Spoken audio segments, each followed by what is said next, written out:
술을 많이 드시는 남편을 두는 한 성도가 예배 중에 목사님을 통해서 감사하라는 설교를 들었습니다. 그러나 아무리 남편에게 전도회도 교회를 안 나오고 매일 술만 마시는 남편을 볼 때마다 감사가 생길 턱이 없었습니다.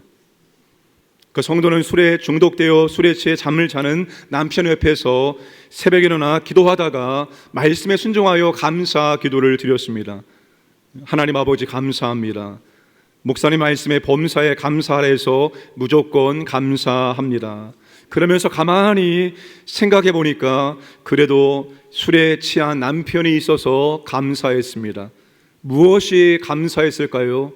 첫째, 술에 취해 코를 골며 자는 남편을 생각하니 그래도 남편이 있어서 감사합니다.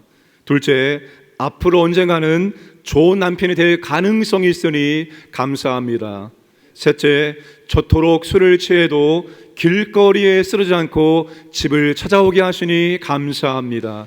넷째, 토요일날 어김없이 술을 많이 드심으로 제가 주일에 교회를 편안하게 다녀올 수 있도록 집을 지켜주시니 감사합니다.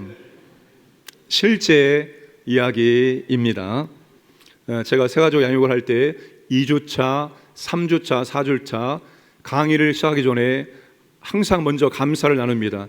일주일을 살면서 여러 가지 많은 일들을 경험했는데 그 가운데 가장 감사한 것 한 가지를 나누어 주세요. 날씨가 좋아서 감사했습니다. 오늘 이 자리에 나올 수 있어서 감사했습니다. 그런 감사 말고 삶의 스토리가 묻어있는 감사를 나눠주시길 바랍니다. 감사 나눔에 공통점이 있다는 것을 발견했습니다. 첫째, 감사 나눔이 쉬운 것 같으면서도 어렵다는 것입니다. 둘째, 감사 나눔이 좋은 일과 기쁜 일 범주에서만 나누어진다는 것입니다. 나쁜 일, 힘든 일, 어려운 일, 속상한 일, 이런 일들과 관련된 감사는 없다는 것입니다. 술 취한 남편을 통해서도 감사를 나눌 수 있는 것처럼 삶의 모든 내용에서 우리는 감사를 찾고 감사를 나눌 수 있어야 합니다. 그래야 우리는 범사에 감사라는 하나님 말씀에 순종할 수 있습니다. 그러나 실상은 범사의 모든 일에 감사하기는 매우 어렵습니다. 성경은 범사에 감사해 주시는 방법은 쉬지 않고 기도하는 것이라고 말씀하고 있습니다. 쉬지 않고 기도하는 사람만이 하나님께 모든 상황 속에서 감사를 드릴 수 있다는 것입니다. 범사가 누구에게나 감사가 되지 않고 범사에 감사할 수 있는 것은 사람의 의지로 되는 것이 아니기 때문입니다. 오늘 본문에 다니엘과 같은 상황에 처하면 감사하기가 매우 어려울 것입니다. 그러나 다니엘은 하나님께 기도를 드렸고 그의 기도의 마침표가 바로 감사였다는 것입니다. 10절에 그의 하나님께 감사하였더라. 다니엘과 같은 상황에서도 감사할 수 있는 사람은 쉬지 않고 기도하는 사람, 기도를 멈추지 않는 사람입니다. 멈추지 않는 기도의 열마가 바로 감사이기 때문입니다. 어떻게 멈추지 않는 기도를 드림으로써 감사의 열매를 풍성히 맺을 수 있는지 함께 말씀을 나누도록 하겠습니다. 첫 번째, 다니엘은 어떤 사람일까요? 다니엘서 1장 1절에서 4절까지 소개하고 있습니다. 함께 읽어보겠습니다. 유다 왕 여호야김이 다스린 지 3년이 되는 해에 바벨론 왕 느부갓네살이 예루살렘에 이르러 성을 에워 쌓더니 주께서 유다 왕 여호야김과 하나님의 전 그릇 얼마를 그의 손에 넘기심에 그가 그것을 가지고 신할 땅 자기 신들의 신전에 가져다가 그 신들의 보물 창고에 두었더라. 왕이 환관장 아스브나스에게 말하여 이스라엘 자손 중에서 왕족과 귀족 몇 사람 곧 흠이 없고 용모가 아름다우며 모든 지혜를 통찰하며 지식에 통달하며 학문에 익숙하여 왕궁에 설 만한 소년을 데려오게 하였고 그들에게 갈대아 사람의 학문과 언어를 가르치게 하였고. 아멘. 다니엘은 자신이 유다의 여호야김이 왕위에 오른 지 3년이 되는 해에, 그때는 주전 605년입니다. 이때 왕족과 귀족, 소수의 사람이 바벨론의 포로로 끌려올 때 그 중에 한 사람이었다라고 밝히고 있습니다. 주전 600년경 이스라엘이 위치한 고대 근동의 상황은 이러했습니다. 지금 중동이라고 부르는 지역에서 아수르 제국이 그 지역을 150년 동안 지배했습니다. 이제 아수르 제국이 몰락하고 있었고 이 지역에 바벨론이라는 새로운 세력이 부상하고 있었습니다. 바벨론은 느부갓네살이라는 젊은 왕의 열정적인 지도력 아래에서 메소포타미아 유역의 남쪽 끝에서부터 그렇게 북상을 하고 있었습니다. 그런데 이 지도의 반대편 쪽에 과거의 강력한 나라가 바로 이집트였습니다. 한때 이집트는 이 지역을 지배를 하였습니다. 그런데 약해짐으로 이 지역의 지배권을 아수르에게 그리고 바벨론에게 빼앗기게 되었습니다. 다시 이 지역에 대한 지배권을 재확립할 수 있는 적기라고 생각을 하였습니다. 그래서 주전 609년에 이집트의 바로 느고는 바벨론이라는 새로운 세력과 맞서는 아수르를 돕기 위해서 유프라테스 강기슭에 갈그미스로 대군을 이끌고 출동을 했습니다. 이때 남유다의 왕이 바로 요시야였습니다. 요시야는 아수르 제국이 멸망하기를 학수고대하였습니다. 왜냐하면 150년 동안 아수르 제국이 그 지역에 있는 나라들을 괴롭히고 힘들게 했기 때문입니다. 주전 721년에 아수르 제국에 의해서 북이스라엘이 멸망을 당하였습니다. 그래서 아수르를 지원하기 위해서 오고 있던 이집트 군대를 저지하기 위해서 자신의 군대를 이끌고 진격을 했습니다. 지도를 다시 보여주시면 남쪽에서 그 지도가 아니라 앞에 있는 지도입니다. 남쪽에서 북쪽을 통과하기 위해서는 반드시 저 팔레스타인 지역을 밟고 지나가야 됩니다. 그런데 저 밑에 빨간색 이름이 무깃도입니다. 저 무깃도는 군사 요새입니다. 저기에서 바로 이집트 군대와 요시야 군대가 충돌을 하였습니다. 그런데 요시야의 군대는 수적인 열세에 있었기 때문에 싸우다 결국 요시야가 저기에서 바로 느고에 의해서 죽게 됩니다. 요시야가 죽자 백성들은 23사가 된 요시야의 아들 여호아스를 왕으로 세웠습니다. 하지만 이집트의 바로 느고는 곧장 예루살렘으로 돌진해서 여호아스를 이집트로 인질로 끌어가고 그의 형 여호야김을 왕으로 세웠습니다. 그리고 주전 605년에 세계사에서 말하고 있는 중요한 전투였었던 갈그미스 전투가 이제 발생하게 되어집니다. 이집트 아수르 연합군과 바벨론이 저 유프라테스강 위쪽에 갈그미스 지역에서 전투가 벌어집니다. 이 전쟁에서 바벨론이 대선합니다. 그리고 이 지역의 지배권을 장악하게 되어집니다. 그리고 멈추지 않고 유다와 팔레스타인 지역을 정복하기 위해서 나섭니다. 남유다는 바벨론에게 정복을 당했고 왕족과 귀족 등 소수의 사람들이 바벨론의 포로로 끌려갔습니다. 그때 다니엘과 세 친구도 포로로 끌려가게 되었습니다. 이것이 주전 605년에 있었던 1차 바벨론 유배였습니다. 그 당시 다니엘은 소년이었습니다. 3년 동안 바벨론의 학문과 언어를 배운 다음에 궁정에서 일을 하게 됩니다. 이것을 감안했을 때 당시 다니엘의 나이는 10대 후반에서 많이 먹어도 20대 초반의 청년이었습니다. 다니엘은 그렇게 소년기에 바벨론의 궁정에 들어가서 아주 능력 있게 모든 일들을 감당하고 인정을 받았습니다. 그런데 다니엘의 인생의 노년의 믿음의 도전과 시련 앞에 직면하게 됩니다. 다니엘은 유혹적이면서도 비우호적인 세상에서 믿음을 지켜내기 위해서 치열하게 살아낸 믿음의 사람이었습니다. 또한 능력을 인정받아 바벨론 제국에서 고위 관직에 올라갔습니다. 바벨론 제국이 몰락을 한 후에도 다니엘은 살아남아서 페르시아 제국에서도 높은 관직에 올라가게 되었습니다. 정권이 바뀌면 정부 각처의 고위직도 바뀌게 되는 것이 일반적입니다. 그런데 제국이 몰락하고 새로운 제국이 시작되었을 때도 다니엘은 여전히 살아남아서 고위 간직에 올라가게 되었다는 점입니다. 다니엘이 페르시아 제국에서도 살아남을 수 있었던 이유가 무엇일까요? 6장 1절에서 3절 말씀을 함께 읽겠습니다. 다리오가 자기의 뜻대로 고관 120명을 세워 전국을 통치하게 하고 또 그들 위에 총리셋을 두었으니 다니엘이 그 중에 하나이라. 이는 고관들로 총리에게 자기의 직무를 보고하게 하여 왕에게 손해가 없게 하려 함이었더라. 다니엘은 마음이 민첩하여 총리들과 고관들 위에 뛰어남으로 왕이 그를 세워 전국을 다스리게 하고자 한지라. 새로운 제국이 정부의 재정비 과정에서 가장 인정받은 사람이 바로 다니엘이었습니다. 120명의 관리 가운데서 그 사람들을 다스릴 사람들 3명의 국무총리를 정하는데 그 중에 한 사람이 다니엘이 되었습니다.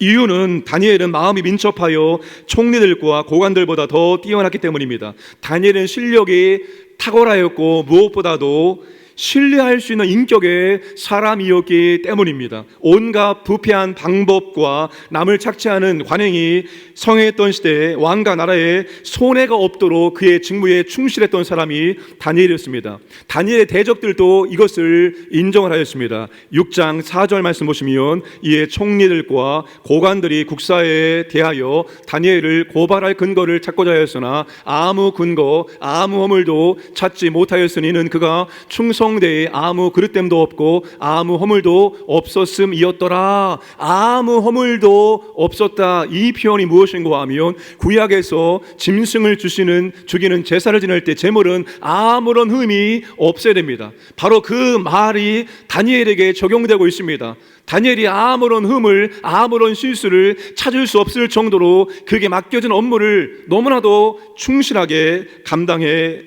내었다는 것입니다.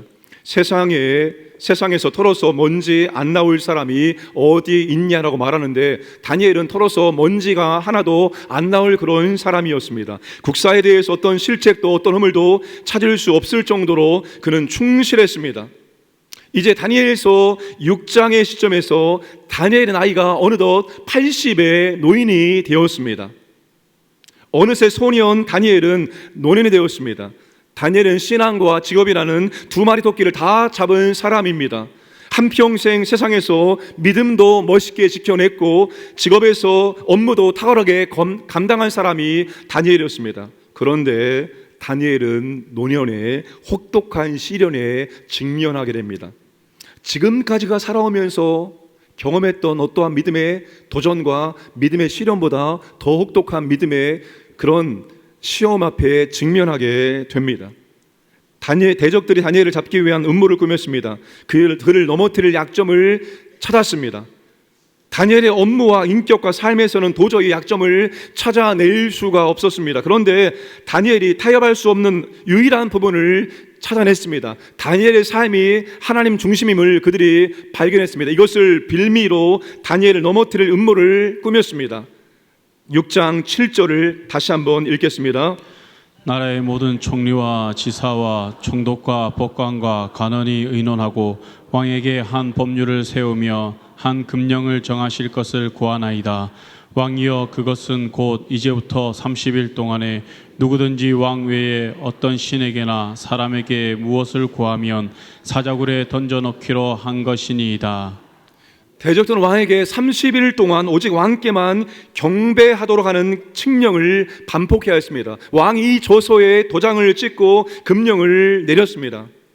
사랑하는 여러분, 다니엘은 누구보다도 세상에서 믿음을 지키기 위해서 치열하게 살았습니다. 자신의 임무에 실책이나 허물이 생기지 않도록 국가와 그리고 나라에 조금이라도 손해가 되지 않도록 그의 일에 그의 임무에 참으로 충실하였습니다. 다니엘을 보고 있는 사람들, 다니엘을 알고 있는 사람들도 이 점을 인정할 수밖에 없었습니다. 그런데 다니엘은 노년에 지금까지 경험했던 어떤 시련보다도 더 혹독한 믿음의 도전 앞에 직면하게 되었습니다. 사랑하는 여러분, 다니엘의 노년의 믿음의 시련 앞에 직면했다는 것이 오늘 우리에게 무엇을 말씀하고 있을까요? 내가 지금까지 세상에서 믿음을 지키기 위해서 주어진 업무를 충성되이 감당하기 위해서 치열하게 살아왔으니까 이제는 어떠한 시련도, 어떠한 어려움도, 어떠한 믿음의 도전도 내 인생에는 없겠지. 아니, 없어야 되겠지. 이렇게 생각하고 있다면 그것이 아니라는 것입니다. 지금까지 잘 살아왔으니까 이제는 믿음의 도전이나 믿음의 시련이, 시험이 없겠지. 이렇게 우리가 여유를 부릴 수가 없다는 것입니다. 왜냐하면 믿음의 시험과 믿음의 도전은 우리의 인생이 끝날 때까지 어김없이 우리의 삶 가운데 찾아오기 때문입니다. 소년 시절에도, 청년 시절에도, 장년, 중년, 노년 시절에도 믿음의 도전과 시험은 우리의 삶 가운데 어김없이 찾아오게 된다는 것입니다.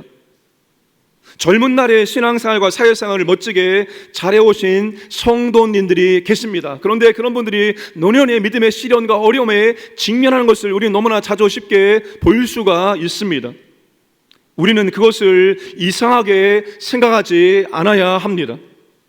마치 노년에는 어떤 믿음의 도전과 시험이 없어야 하는 것처럼 생각하지 않아야 한다는 것입니다. 내가 젊은 날에 주님의 나라와 교회를 위해서 헌신하고 충성하고 봉사했으니까, 내가 세상에서 내게 주어진 업무를 충성되이 감당했으니까 나에게는 노년이 평안하고 나에게는 노년에 어려움이 없을 거야 라고 생각한다면 바람직하지 않다는 것입니다. 왜냐하면 믿음의 시험과 믿음의 도전은 우리의 인생이 끝날 때까지 우리의 삶 가운데 어김없이 찾아오기 때문입니다. 사랑하는 여러분, 오늘까지 세상에서 믿음을 지키고 주어진 업무를 잘 감당하기 위해서 치열하게 살아오신 것에 대해서 하나님께 진심으로 감사를 드리시기를 바랍니다. 이것이 하나님의 은혜이기 때문입니다. 우리 이 점에 대해서 하나님께 분명하게 감사를 고백할 수 있어야 됩니다. 그런데 지금까지 치열하게 잘 살아오셨는데 노년에 여러 가지 이유로 믿음의 도전과 시험에 직면하셨다면 그것은 이상한 일이 아니라 그럴 수 있다라고 생각하시고 그것을 진심으로 끌어안을 수 있기를 주님의 이름으로 부탁을 드립니다. 하나님이 내게 허락하신 시험이라면, 하나님이 내게 허락하신 믿음의 도전이라면 그게 어느 때 내 인생에 찾아온다 할지라도 그 믿음의 도전을 내가 온 마음으로 끌어안고 그 믿음의 도전에 대해서 우리가 믿음으로 싸워낼 수 있기를 주님의 이름으로 축복합니다. 그것을 이상하게 생각하지 마시고 이상한 눈으로 바라보지 마시기를 바랍니다. 누구에게나 그런 믿음의 도전은 찾아오기 때문입니다. 다만 그런 믿음의 도전이 우리의 인생 가운데 찾아올 때 정말 믿음으로 싸우는 모습을 우리 믿음의 후배들에게 보여줄 수 있기를 주님의 이름으로 축복합니다. 도망치지 마시고 피하지 마시고 우울해하지 마시고 낭망하지 마시고 여전히 믿음으로 그 믿음의 도전 앞에 직면하고 믿음으로 싸워내는 모습을 믿음의 후배들에게 당당하게 보여줄 수 있기를 원합니다. 우리 김장호 원로 장로님께서 작년에 췌장암이 발견되어서 한 1년 동안 치료받으시면서 고생을 하셨습니다. 지난주에 호스피스 병동에 입원하셨다는 소식을 들었습니다. 마음이 무거웠습니다. 그래서 신방을 신청하고 그렇게 신방을 갔습니다. 장로님이 어떤 모습으로 계실까, 장로님의 상태가 어떠할까 참 궁금해하는 마음으로 그렇게 장로님을 찾아갔습니다. 장로님이 여전히 믿음의 도전 앞에 믿음으로 싸우고 있는 아름다운 모습을 저에게 보여주셨습니다. 여전히 주님을 의지하고 계시며 여전히 주님이 언제든지 원하시면 낫게 할 수 있다는 믿음을 가지고 기도하며 아무도 하지 못하는데 아침에 일어나시면 그 복도를 그렇게 걸으면서 운동을 하고 계셨습니다. 그리고 어떤 찬송을 좋아하십니까? 여쭈었을 때 384장 나의 갈 길 다 가도록을 말씀하셔서 나의 갈 길 다 가도록을 부르면서 함께 예배를 드리며 기도하고 나왔습니다. 그게 멋있는 모습이 아니겠습니까? 언제 주님이 나를 부르셔도 나는 갈 수 있는 사람이지만 나는 마지막 순간까지 믿음을 저버리지 않고 믿음의 도전 앞에 믿음으로 싸워내는 모습, 주님을 의지하는 모습을 보여주는 것이 참으로 아름다운 모습이 아니겠습니까? 오늘 우리의 인생에 언제 믿음의 시련과 모험과 도전이 찾아올지 모르겠으나 주님 허락하신 믿음의 도전이라면 그 믿음의 도전 앞에서 굴하지 않으시고 우리가 믿음으로 싸워내고 믿음으로 싸워내는 모습을 우리 모두에게 보여줄 수 있기를 주님의 이름으로 축복합니다. 믿음의 도전과 시련과 싸우는 방법이 있습니다. 믿음의 도전과 시험 앞에서 우리는 다니엘처럼 기도를 멈추지 않아야 합니다. 10절 말씀을 함께 읽겠습니다. 다니엘이 이 조서에 왕의 도장이 찍힌 것을 알고도 자기 집에 돌아가서는 윗방에 올라가 예루살렘으로 향한 창문을 열고 전에 하던 대로 하루 3번씩 무릎을 꿇고 기도하며 그의 하나님께 감사하였더라. 다니엘이 이 조서에 왕의 도장이 찍힌 것을 알고도라는 단어가 너무나 중요합니다. 이것이 대적들의 음모임을 알고도, 이 조서대로 행하지 않으면 생명을 잃을 것을 알고도, 지금까지 내가 쌓아왔던 명예와 재산과 신뢰를 다 잃을 수 있음을 알고도, 이 위기를 어떻게 하면 잠깐 피할 수 있는 방법을 알고도, 그러나 다니엘은 이 모든 것을 알고도 기도를 멈추지 않았습니다. 예루살렘 향하여 창문을 열고 늘 하던 대로 무릎을 꿇고 하나님께 간절한 마음으로 기도했습니다. 그리고 그의 기도의 마지막 결론은 하나님 감사합니다라고 감사로 그의 기도를 마무리하고 있다는 것입니다. 사랑하는 광영교회 성도 여러분, 다니엘이 이런 상황에서도 하나님께 감사할 수 있었던 것은 기도를 멈추지 않았기 때문입니다. 멈추지 않는 기도의 사람이 어떤 상황 속에서도 진실로 하나님께 감사를 드릴 수 있습니다. 이런 상황에서 다니엘은 어떻게 기도를 멈추지 않고 계속 기도를 할 수 있었을까요? 우리는 다니엘의 기도에 집중을 해야 합니다. 다니엘은 하루에 3번씩 하나님께 무릎을 꿇고 기도를 드렸습니다. 그런데 다니엘이 하나님께 기도를 드리고 있는 시대는 신약 시대가 아니라 구약 시대라는 것입니다. 구약 시대는 내 마음대로 내가 하고 싶은 대로 하나님께 언제든지 예배를 드릴 수가 없었습니다. 예배를 드릴 때도 예배를 드리는 장소에 가서 하나님이 정하신 방법대로 제물을 드리면서 그렇게 예배를 드릴 수 있었고, 또한 기도를 드릴 수가 있었습니다. 내 마음대로 자유롭게 예배 드리고 기도할 수 있던 시대가 아니었습니다. 제사장들이 성전에서 번제를 드리고 분향하는 시간이 바로 밖에서 백성들이 기도할 수 있는 시간이었습니다. 구약시대는 성전에서 매일 아침 제사와 저녁 제사를 드렸습니다. 아침 제사 시간은 유대 시간으로 제3시이고 오늘날 아침 9시입니다. 저녁 제사 시간은 유대 시간으로 제9시이고 오늘날 오후 3시입니다. 성전 문을 열 때 드리는 아침 제사 시간과 성전 문을 닫을 때 드리는 저녁 제사 시간이 하나님께서 정해 놓으신 기도의 시간이었습니다. 더불어서 성전 문이 열려 있는 정오 유대 시간으로 제6시를 하나님은 기도 시간으로 정해 놓으신 것입니다. 그래서 유대인들은 하루에 3번씩 기도하는 그런 모습을 보여준 것입니다. 그러니까 여러분, 하나님의 기도를 들으시는 시간, 하나님의 기도를 받으시는 시간, 하늘의 문이 열리는 시간은 하나님이 정해놓으신 제3시와 제6시와 제9시였던 것입니다. 다니엘이 이 사실을 알기 때문에 하루에 3번 무릎을 꿇고 하나님께 기도를 드렸던 것입니다. 아니, 하루에 3번 이 기도 시간을 절대로 놓칠 수가 없었던 것입니다. 그런데 하나님이 정하신 오전 9시, 정오 12시, 오후 3시 기도 시간은 하루 중 가장 바쁜 일과가 진행되는 시간입니다. 다니엘이 누구입니까? 제국의 국무총리입니다. 아침에 오전에 회의가 있을 수 있고, 그리고 나라에 중요한 일이 생길 수도 있고, 왕이 호출을 할 수도 있었을 것입니다. 물론 바벨론과 페르시아 제국은 타민족에 대한 관용 정책을 펼쳤습니다. 그럼에도 불구하고 하루에 3번 기도하는 시간은 그의 일과 중에서 가장 바쁜 시간입니다. 그런데도 다니엘은 80의 노인이 되었어도 사자굴에 던져질 것을 알면서도 바쁜 일과 중에 하루에 3번 그렇게 기도의 시간을 지키며 하나님께 기도를 올려드리고 있다는 것입니다.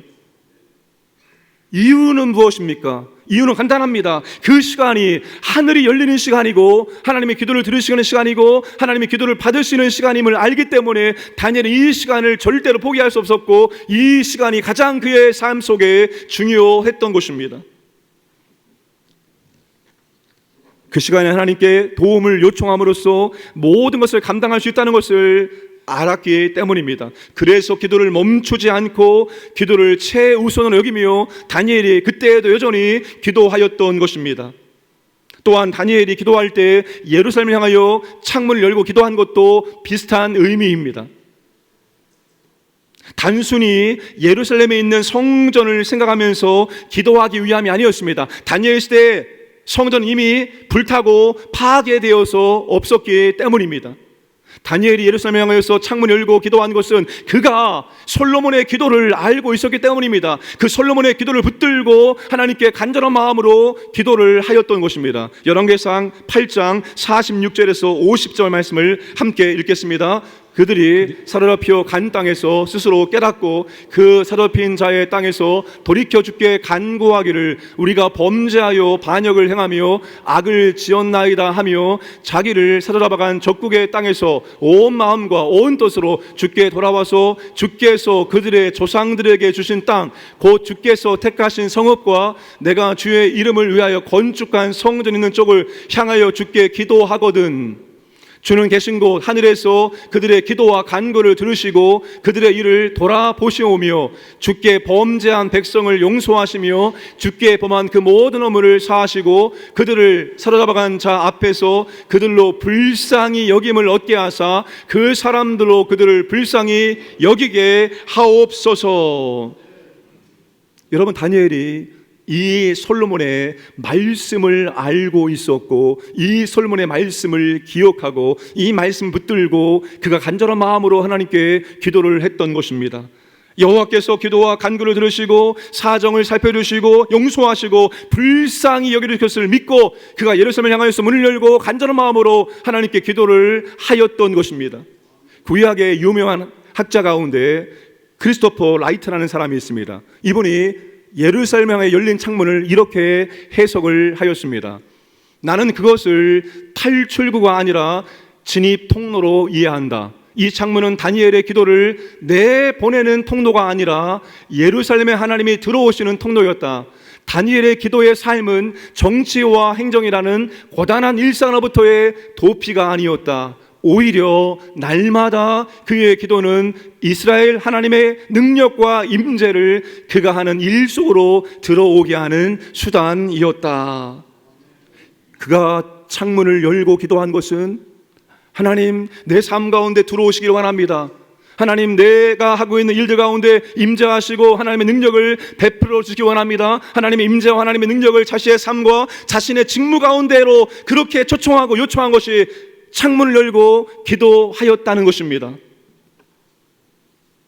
그래서 다니엘은 예루살렘을 향하여 창문을 열고 기도하기를 멈출 수 없었던 것입니다. 다니엘이 일상에서 기도를 최우선으로 여기고 멈추지 않을 수 있었던 것은 하늘이 열리고 기도를 들으시긴 그 시간에 하나님의 도움을 구할 때 하나님이 도와주신다는 것을 믿었기 때문입니다. 그가 수십 년 동안 그 하나님을 경험했기 때문입니다. 기도할 때 하나님이 기도를 주시고 은혜와 능력을 베푸심으로 수많은 대적들 속에서 주어진 모든 일들을 능력 있게 감당하게 하신 하나님을 경험했기 때문에 그는 노인이 되었을 때도 80이 되었을 때도 여전히 똑같이 하나님께 나아가 기도하고 있다는 것입니다. 그 결과 다니엘은 하나님께 마지막 마침표가 감사하였다는 것입니다. 지금 아무것도 이루어진 것이 없습니다. 변한 것이 없습니다. 똑같습니다. 그러나 그럼에도 불구하고 하나님이 내 기도를 들으시고 역사할 것을 그가 믿기 때문에 알기 때문에 이루실 것을 알기 때문에 그는 믿음으로 하나님께 감사로 그의 기도를 마치고 있는 것입니다. 사랑하는 성도 여러분, 오늘 우리는 신약 시대에 살고 있습니다. 언제 어디서나 자유롭게 하나님의 이름을 부르며 하나님께 나아가고 하나님께 예배드리고 찬양드리고 기도할 수 있다는 사실입니다. 구약 백성들은 성전에서 하나님 만나고 하나님께 기도했지만 우리는 참 성전 되시는 예수님을 의지해서 언제 어디서나 자유롭게 하나님께 나아가서 예배드리고 기도하고 찬양을 드릴 수가 있다는 사실입니다. 다니엘은 하루 3번 기도 시간을 지키기 위해서 많은 희생과 손해를 각오해야 했고 조롱과 비난을 받았을 것입니다. 그러나 오늘 우리는 전혀 그렇지 않습니다. 누구의 비난도 조롱도 받지 아니하고 언제 어디서나 그곳이 어디일지라도 그 자리에서 하나님께 기도할 수 있는 사람들입니다. 너무나 자유롭게 하나님을 부르고 찾고 하나님의 도우심을 간구하고 기도할 수 있는 은혜로운 시대에 살고 있고, 그게 오늘 신약의 성도들의 놀라운 특권임을 믿으시기를 바랍니다. 그런데 기도가 우리의 일상에서 우선순위에서 밀리고 기도가 멈추고 있는 이유가 무엇입니까? 그것은 단 한 가지 이유밖에 없습니다. 10절에 전에 하던 대로가 되지 않기 때문입니다. 다시 말하면 우리에게 기도의 습관이 없기 때문에 우리의 기도는 하고 말고 중단되어지는 것들이 계속 오게 된다는 것입니다. 습관은 무의식의 행동 패턴을 새겨 놓는 것입니다. 그리고 습관이 되어지면 내가 생각하지 않아도 나는 여전히 기도의 자리에 나아가서 기도하게 된다는 것입니다. 무의식의 행동 패턴을 새겨놓는 습관이 되기 위해서는 단순 반복, 지속밖에는 없습니다. 그런데 사탄은 우리에게 기도하라고 말합니다. 우리에게 사탄은 기도하라고 말합니다. 그런데 기도하되 기도의 습관이 되지 않도록 끊임없이 방해하고 있습니다. 다니엘의 대적들은 30일간만 기도를 금지시켰습니다. 30일 동안 기도하지 말고 30일이 지나면 얼마든지 자유롭게 마음껏 기도를 하라는 것입니다. 이것이 사탄의 교활한 작전입니다. 사탄은 기도가 습관이 되지 못하도록 늘 타협을 유도합니다. 지금 내가 중요한 일이 있으니까 이 중요한 일을 마치고 그 다음부터는 기도해야지. 지금은 내가 지금 중요한 시험을 준비하고 있으니까 시험을 다 마치면 그 다음부터는 열심히 기도해야지. 지금은 휴가 중이니까, 지금은 몸이 피곤하고 아프니까, 지금은 마음이 울적하니까 이 모든 것들이 해결되어지고 그 다음부터는 열심히 기도해야지. 이게 바로 사탄의 전략입니다. 사탄은 우리의 기도가 계속되기를 원치 않아요. 그 기도가 멈추어지기를 원합니다. 그 기도가 우리의 몸에 습관이 되지 않도록 끊임없이 우리를 유혹하고 있다는 사실입니다.